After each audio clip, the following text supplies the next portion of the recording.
Okay, time check. 12 minutes. Abot. Let's go. Yeah, yung ano nila, kung susundin natin yung digit na ano nila, free, libre parking mo, kung kumuha ka ng, ng card, libre parking mo, within 15 minutes. Oh. Sabi mo ng 13 minutes, so pasok pa rin, di ba? Pero, e-vehicle nga eh, EV nga eh, electric nga eh, kaya libre pa rin.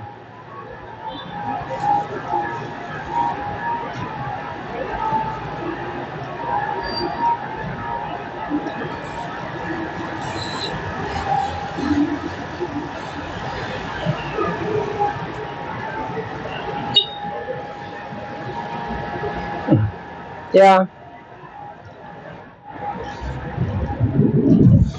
Smile naman si ate. I love you, ate. Ang taba ng smiley face. Libre na, may smile pa, di ba?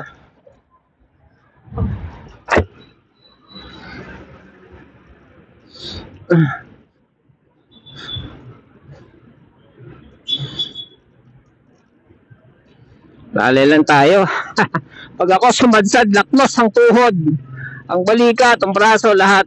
Dahil naka-short lang ako, tsaka naka-sandos, bibles.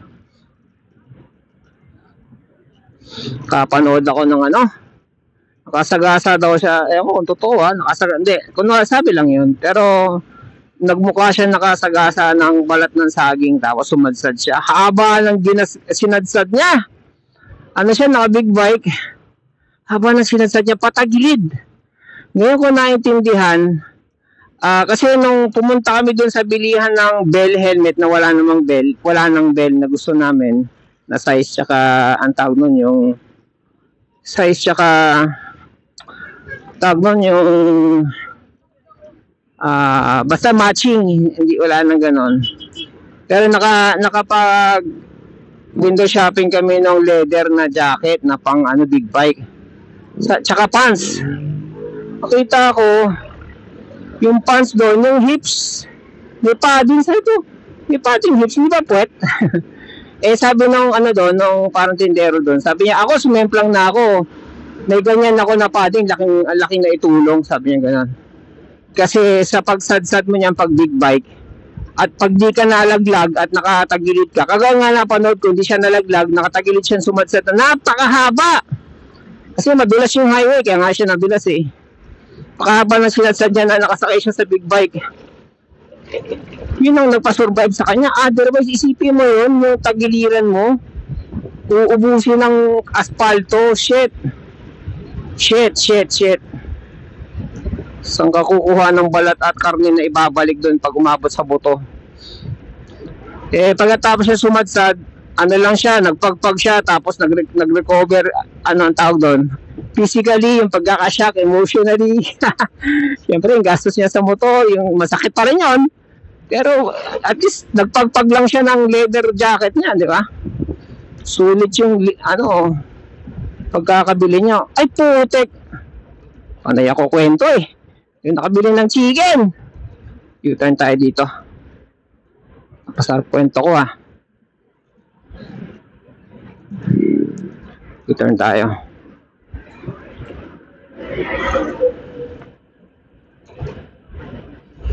Doon tayo sa hindi blind spot. Delicate yung blind spot eh. Tulad yung tricycle na yan, no?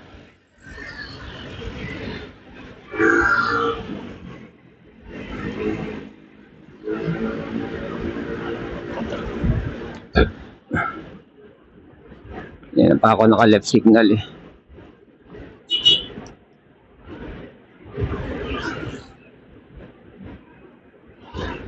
Layo ng kakaliwaan ko, no? O, ito, pwede na to.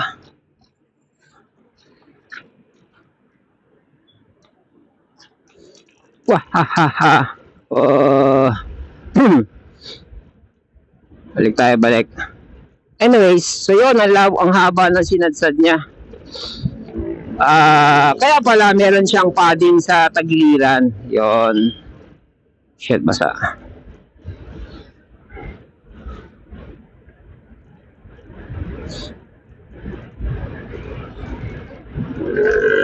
Uy, grabe tong jeep na to. Walang ilaw.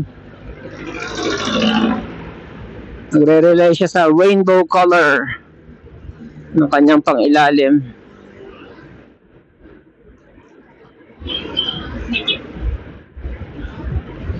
Sarap ng torque.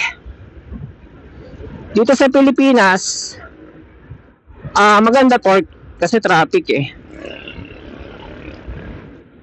Pag medyo katawan na, maganda na rin yung speed. Sabi sa akin na medyo hindi na ako masyadong maniniwala sa sinasabi ni Jonathan kasi nag-disappear na siya eh. Kumbaga, wala ng credibility yung mga sinabi niya eh. Nawala ng credibility. Especially, tinangay niya yung aking ang tawag doon, aking hub na 10,000 na nasira lang yung yung transistor. Nasabi niya worth 500 lang ang repair. Worth 500 lang ang repair, di 9.5 pa yon. Tapos may labor siya sa akin na 2K. Eh di kano pa 9.5 plus 2K 7.5. Eh sabihin mong gamit na yon. Kasi palagay mo na ang 3,000. Hindi pa ganun kagamit yun eh. Sabi mo 4,000 o 5,000. Bago-bago pa yun eh. Pumili 5,000 ako sa kanya. Diba? Kung ako tatanungin, may 5,000 pa sa kanya. Hindi na siya napapakita. Kaya yung mga kwento niya, binabacktrack ko. Sabi ko po siya, lahat ng yun, alin kaya doon ng totoo? Kasi sa battery pa lang, ito unang transaction namin, yung battery pa lang, sablay na siya eh. Sablay na siya sa battery. Dahil may puta, naka-left turn pala ako. Dali lang kaliwa lang tayo Dahil may usapan kami dito sa battery, brand new sa akin dapat, second hand binigay niya. Stainless dapat, nagbigay na ako sa kanya ng, may inabot na pala ako sa kanya 2,000 pang stainless. Hindi pa niya naibabalik.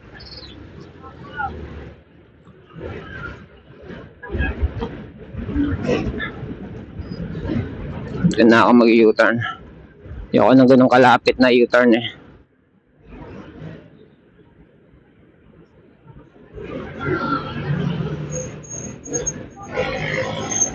Doon pa. Para lang akong malamasyal So, last na to. Ayan. Last na to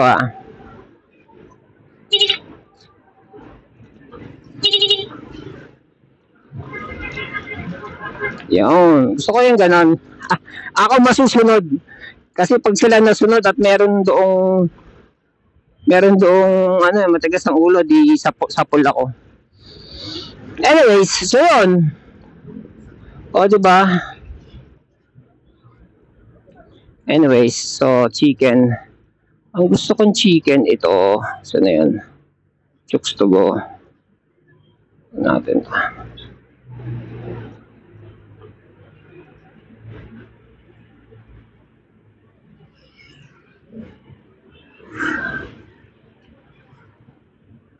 Kung hindi, di undox na lang. Kapal kasi yung mga tindero sa undox eh. Undox na nga lang tayo.